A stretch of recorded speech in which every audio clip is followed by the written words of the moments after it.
mais uma edição do programa Jogo de Ideias, direto da Sala Itaú Cultural, em São Paulo. Este é o segundo programa com o Laerte Coutinho. Tudo bom, Laerte? Tudo bom. Que faz parte dessa série especial sobre quadrinhos. Você rascunha muito? Eu rascunho, hoje em dia eu rascunho bastante com lápis vermelho ou com caneta vermelha, porque o trabalho no computador me permite dispensar o lápis e a borracha, essa parte toda que era cansativa. Mas eu sempre rascunhei muito, eu sempre tive muita inveja de artistas que nem o Fortuna ou que nem o Christie, que eles falavam para mim assim, você faz a lápis antes? O Fortuna fazia direto, sempre. Ele corrigia muito. O original dele ficava dessa grossura, assim, de tanto guache que ele passava e tal e tudo. Mas ficava lindo, era muito bonito, porque a espontaneidade do traço estava ali, apesar de toda controlada, assim, está ali. Se você vê qualquer desenho do Fortuna, do Christian, desses artistas assim, você nota isso. Já o meu desenho é diferente, de certa forma, parece com o do Ziraldo. O Ziraldo também tem um desenho construído, né? Ele usa muito lápis mesmo, assim. Eu tenho um pouco de bode, assim, porque às vezes eu acho que dentro do gesto domado está contido um gesto que quer ser livre. Então, sei lá, é um processo meio neurótico esse, mas que está um pouco na raiz também da minha insatisfação com o desenho, com o meu próprio desenho hoje. De alguma forma, eu acredito que eu ainda não realizei o que eu preciso realizar. Essa autocrítica, essa análise, autoanálise, você faz hoje é uma coisa de muito Eu tempo? faço mais hoje, está ficando cada vez pior. Assim, esse tipo de abordagem crítica tem ficado mais ardida. Assim. E onde pega mais? Onde você se observa no desenho e você acha que pega mais? É no roteiro? É no Olha só, o desenhista de humor, ele fatalmente acaba fazendo esses olhões, esse narigão, essas mãozonas, essa proporção meio cartunesca, assim, no sentido de desenho animado. Está cheio de manuais, como desenhar figuras cômicas. Eu lembro disso, tinha vários desses da Edições de Ouro. E é assim, a cabeça do personagem é muito desproporcional em relação a uma figura normal. Então, uma figura normal, você está desenhando história em quadrinho de super-herói, são 9 cabeças o corpo dele. 8,5 a 9 cabeças, a altura total, assim, o padrão, né? Para um personagem de humor, não, são 4 ou 5, 3 ou 4, não sei, tem personagens até que são meio, assim. A cabeça é quase tudo. Então, mas isso significa o quê? Quer dizer, o que isso tem nesse seu processo? É um vício, é uma coisa assim, quer dizer, quem convencionou que isto é engraçado, sabe? Em algum momento se convencionou que isto era engraçado, em algum momento se convencionou que palhaços têm que ter o nariz vermelho, sabe? Em algum momento essas convenções foram criadas, eu não sei, às vezes me cansa essa história. Vamos para frente, vamos ver se a gente acha. Isso também faz parte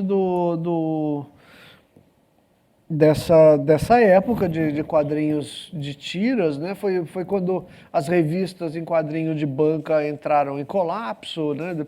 Pós-Collor, pós não sei o quê. No final dos anos 90, quase todas as revistas entraram em colapso e os artistas que trabalhavam nela se refugiaram nas tiras de jornal ou nas edições em livro. Os gatos são também personagens que surgiram dentro da tira, e diferente dos Piratas do Tietê, eles surgiram já dentro da tira. E eu gostei muito de trabalhar, porque eles são uma metáfora de conjugalidade, né, de relacionamentos, assim e tal. Essa é uma história sucedânea de Los Três Amigos. Nessa época a gente já tinha desistido de fazer Los Três Amigos. Sim. E a gente usava o espaço de Los Três Amigos para fazer pequenas aventuras autônomas, né? Cada um fazia a sua. Conta a história do Los Três Amigos pra gente, rapidinho.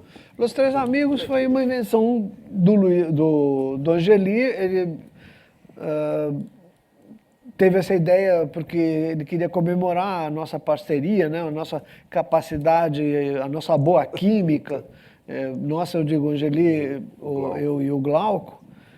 E a gente vinha fazendo pequenas histórias e cartoons e pequenas peças assim há muito tempo. Então ele quis fazer uma comemoração desse bom entendimento, e nessa época tinha saído o filme, estava para sair o filme de Los Três Amigos, que é do Steve John Martin, Landis, com Steve Martin e tudo. E a gente resolveu fazer uma sessão de fotos vestidos de mexicano. Fomos no estúdio do Leonardo Crescente, acho que foi no estúdio dele. E aí a gente achou tão legal assim, se vestir de mexicano, que resolvemos fazer uma história. Isso é uma coisa legal, assim, da existência dessa química entre as pessoas, é que uma ideia, quando uma ideia é boa, assim, ela não se basta, ela começa a dar filhote, né? Então Ela a gente, provoca. naquela experiência de ficar ali, se vestindo de mexicano, a gente pensou, vamos fazer uma história, né? Tá, não sei o quê. E conosco mesmo, assim, né? Fazer uns alter egos, assim. Agora, como é que vocês trabalhavam? Porque juntar você, o Glauco, né? O Angeli, como é que vocês trabalhavam? Ia falando, ia desenhar, vamos fazer uma história. A parte... gostei, vamos embora. Então. A parte da criação coletiva mesmo era só a criação da história. A gente ficava fazendo tempestade cerebral, não era bem uma tempestade, né? A gente ficava fazendo essas brincadeiras e falando bobagem e curtindo e já começando a inventar coisas, jogando com os dados ali, assim, até a gente sentir que estava plasmando uma história. E daí, quando essa história fechava, os três sentiam que fechou, né? Daí fazer era outra coisa. O Glauco saía, lógico, né? Deixava. E eu e o Angeli dividíamos a parte artesanal, assim. Em princípio, cada um desenhava o seu boneco. Mas o Glauco era ruim de desenhar cenário, né? As histórias dele são sempre assim, meio limpas. Que nem coisa egípcia, né? Todo mundo de lado. Sem fundo, sem profundidade. Então a gente deixava o espaço dele para ele desenhar e a gente fazia cenário, cavalo, que a gente curtia fazer isso. Naquela época não tinha computador, então dependia da gente se encontrar de novo e tudo. Muitas vezes o Glauco nem vinha, e a gente mesmo desenhava o boneco dele. Tá brincando? Verdade? Aí não tá, né? Eu acabei não trazendo, mas a maior parte dos bonecos do Glauco não foi o Glauco que fez. Você trabalha muito com computador? Você ainda mantém um pouco mais o braço, esse tipo de mão? Eu nunca vou deixar de usar o braço e a mão, mesmo com os tablets e essas ferramentas absolutamente eletrônicas assim. Em princípio, o desenhista sempre precisa usar o braço. Acontece que o suporte é outro, né? Você está no tablet, você está desenhando aqui e observando o que você está fazendo aqui em outra superfície. Eu não tenho isso. Eu uso o papel e escaneio e trabalho com os programas gráficos que existem. Mas eu sou meio retardado para essas coisas. Eu entro sempre com algum atraso nessas novidades, assim. Todas. O Enfio, por exemplo, quando ele veio para São Paulo, ele nos ensinou a usar Xerox, até como um elemento de criação gráfica, né, de desenhar. Ele tirava Xerox ampliado e aí desenhava com outra caneta. Ele nos ensinou a criar novos originais, né? Não era mais aquele original único e sagrado que a gente tinha. Vamos seguir? Esses são outros personagens que são Overman e Deus. Deus eu comecei a fazer porque a tira de domingo na Folha fechava antes. Eu sempre faço a tira do dia seguinte, nesse dia aqui. Então, a tira que vai sair quarta, eu faço na terça até meio-dia. Mas domingo, o caderno de domingo sempre fechou antes. Então eu precisava de alguma história que tivesse fora das pequenas séries de aventuras que eu vinha fazendo. E aí eu resolvi fazer uma tira especial para domingo, que é o Dia do Senhor. Era uma coisa chamada Fique com Deus. E era Deus fazendo das suas. Todas as discussões oriundas do fato de Deus ser representado como um homem idoso com uma bata e uma auréola diferenciada, assim. E o fato de haver anjinhos e santos, daí eu comecei a enfiar outros personagens ali, o diabo, o Buda, um monte de gente. E eu gostei muito de trabalhar com Deus como se ele fosse uma pessoa normal, assim. E não fui só eu, não. Esse personagem foi muito bem recebido por religiosos e não religiosos. Verdade? Eu achei que ia dar bode, que ia ter alguns fundamentalistas meio irritados. Nunca teve. Teve uma vez ou outra, assim, mas...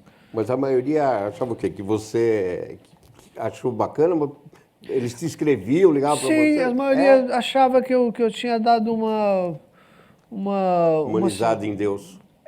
que eu tinha criado uma coisa interessante e positiva. Uma vez, numa feira de livro, aí eu estava dando autógrafo de livro de Deus, e aparecia um cara muito estranho, enorme, branco, suado, com, sabe, uma camisa, sabe aquelas manchas aqui assim, e uma sacolinha na mão que não era de nenhuma editora da feira, uma sacolinha sei lá, do Extra, alguma coisa assim.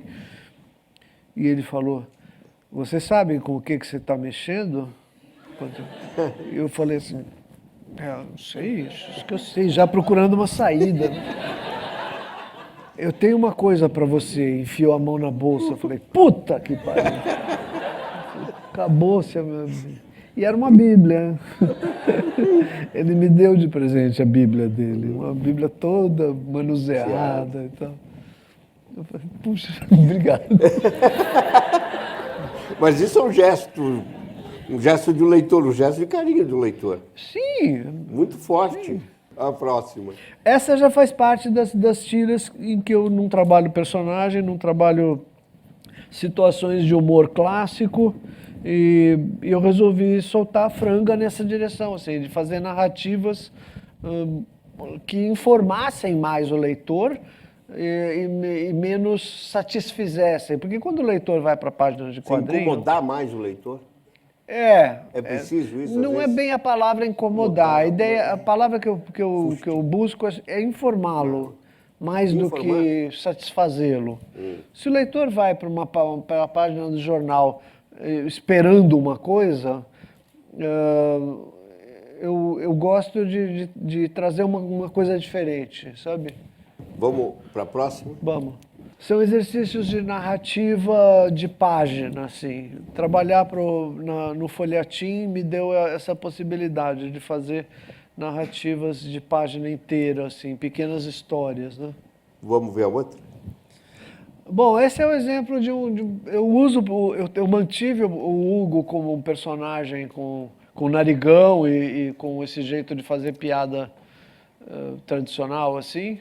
Justamente por causa disso, porque ele funcionou como um batedor para mim. Esta foi a história cuja publicação motivou uma travesti que hoje é muito minha amiga, travesti e transexual, Maria Paula, a me mandar um e-mail perguntando se eu não gostaria mesmo de me vestir, de me montar, né, como se dizia. E foi o início do meu contato com o mundo da transgeneridade, essa tira. E eu mantenho o Hugo até hoje por causa disso, porque ele é um momento de reflexão para mim. E aí também essa sua coisa de mais intuição, de fazer sem... às vezes tem uma ideia de um projeto, alguma coisa, isso também ocorreu. Quer dizer, você fez a tira e ponto. Quer dizer, aí veio eu já vinha fazendo o Hugo se travestir há muito tempo, né? Mas era sempre a serviço de alguma piada. Por exemplo, ele precisava se esconder da máfia, porque a máfia estava atrás de uma coisa que eles depositaram, por engano, R$17 na conta dele, e ele gastou tudo em sorvete napolitano. Então eles queriam matar o Hugo, e o Hugo, para se disfarçar, se vestia de Gilda. Mas sempre tinha uma motivação. Essa foi a primeira história em que eu simplesmente fiz ele se montar. Não tinha um motivo externo. Nenhum, só isso. Nenhum. Às vezes Só um o cara desejo. tem que se montar. Só o desejo. É.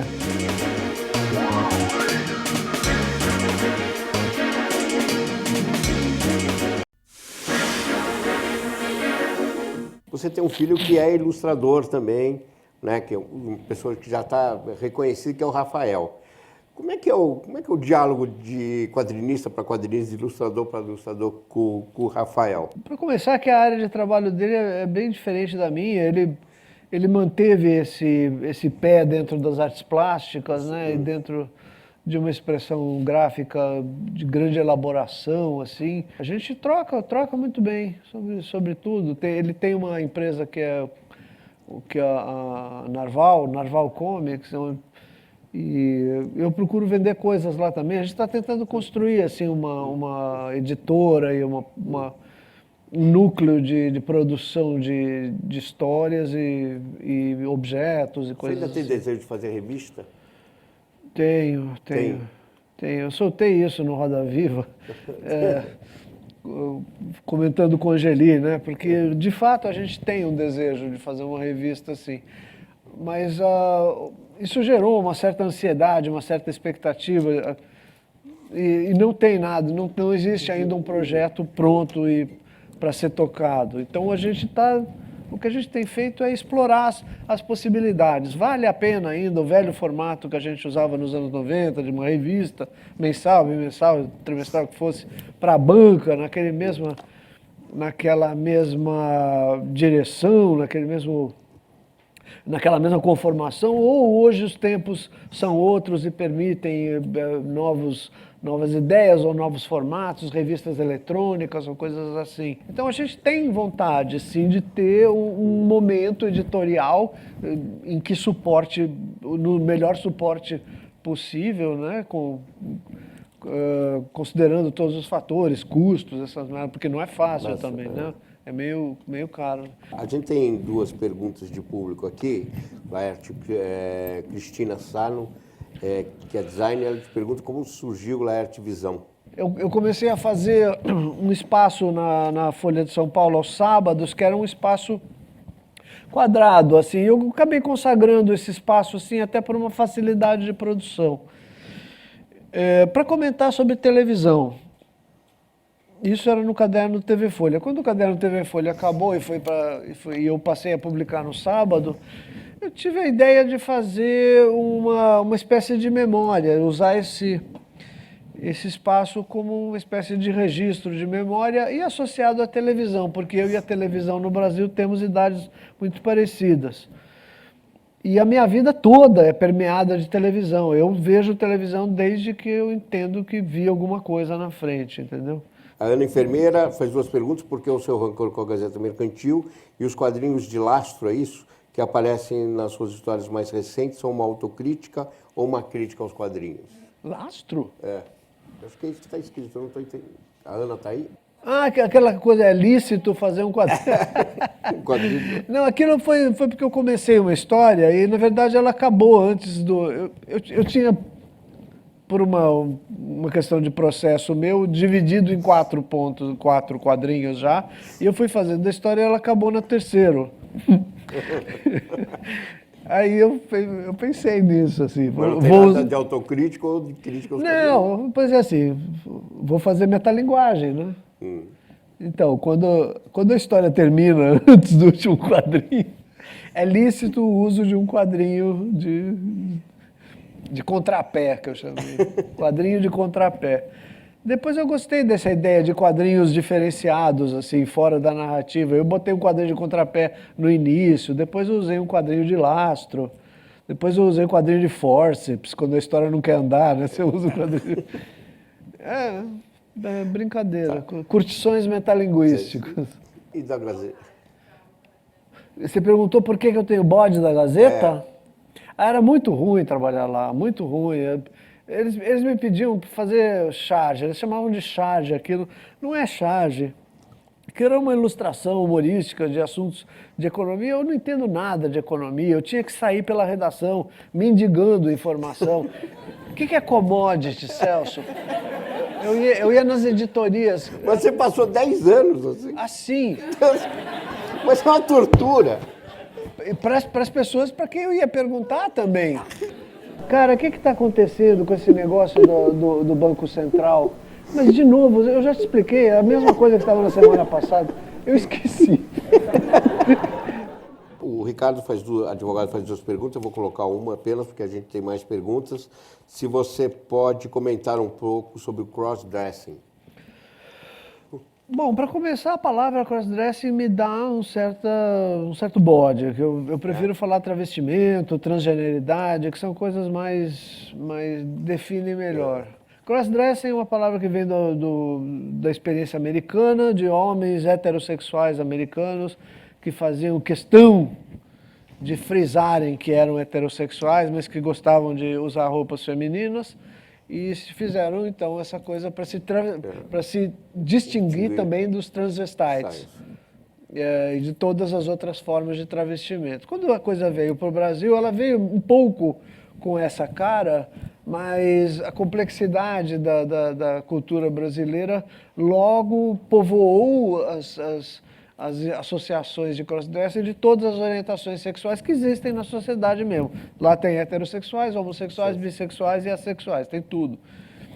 O fato é que no Brasil a palavra crossdressing serviu muito para distinguir uma questão social, de classe mesmo. Quer dizer, nós não somos, é como se eles estivessem dizendo, não somos essas barraqueiras, não somos essas que se prostituem, não somos essas não sei o quê, nós somos finas.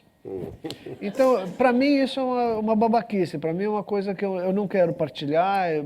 Eu fiz parte do Brazilian Crossdresser Club, saí por discussões mais ou menos parecidas com isso, tenho super amigas lá dentro e tudo, mas eu prefiro a transgeneridade como um termo que defina, né? Mais do que crossdressing. O Rafael, jornalista, diz o seguinte, eu vou interpretar o que você falou, se chamou de comunistinha, mencionou das suas influências anárquicas, mas trabalha na Folha. Assim. Como é que trabalhar na Folha? Outro dia eu dei uma entrevista para o portal R7, é um programa da Clara Verbuck e esqueci o nome da outra. E um leitor me questionou, você está na rede do Pastor de Macedo? Como é que você combina uma coisa dessas? Né? Você é incoerente? E eu falei, olha, o pastor é que tem que ficar preocupado comigo, não eu com ele. Né? O portal, teoricamente, é um portal aberto. Né? Eu estou frequentando com a minha expressão mesmo, não estou escondendo nada e tudo. Se o patrão não gostar... A Folha é isso, é um jornal, como todos os grandes jornais e grandes empresas no Brasil têm seus interesses também, políticos, sociais, econômicos, mas lá dentro, ilustradores gozam de uma liberdade muito grande. Eu acho que ela tem a melhor proposta de quadrinhos que já pintou na imprensa brasileira. Assim, o histórico da Folha em relação aos quadrinhos é muito bom, é muito bom. Então... não tem nenhum problema. Depois, eu acho que mesmo quando eu era comunistinha, como eu falei aqui, quando eu era do Partidão, eu era altamente, como é que chama essa coisa, pragmático, assim. Então, por exemplo, eu nunca fui censurado todo o tempo e eu trabalhei de 73... no auge do governo Médici. Você nunca foi censurado? Nunca fui. A única vez que eu fui censurado foi na Gazeta Mercantil, justamente, por um editor, que já era no governo Sarney, já era Nova República. Eu estava então, a pior das censuras, né? Não sei se pior, mas eu fiquei nas dúvidas. Eu finalmente consegui, né? Vou conseguir contar para os meus netos. Você foi censurado, vó? Fui. O que define o desenho do Laerte, né? Eticamente, esteticamente ou politicamente? O que tem que acontecer e o que não pode acontecer nunca? Olha, eu não sei responder isso. Eu tenho insegurança muito grande em relação ao meu trabalho. Procuro entender o meu trabalho. Insegurança? Insegurança. Procuro entender o meu trabalho de uma maneira mais ou menos estruturada, assim, mas cada vez mais eu verifico que ele é fluido. Então, eu já fiz coisas absolutamente irreconhecíveis. Não sei dizer mesmo. Falar coisas do ponto de vista ético ou moral, assim, pode soar muito bonito. Agora, não, os meus trabalhos sempre buscam ir ao fundo, à essência das coisas. Não é verdade, eu já fiz cada bosta também. Coisas absolutamente carnavalescas ou ornamentais, assim, e gostei de ter feito também, né? Então, não sei dizer. Tá bom, então. Quer dizer, muito obrigado, Léo. Eu que agradeço, eu Tá, agradeço a espero que você tenha presença se de divertido. vocês. Obrigado a todos.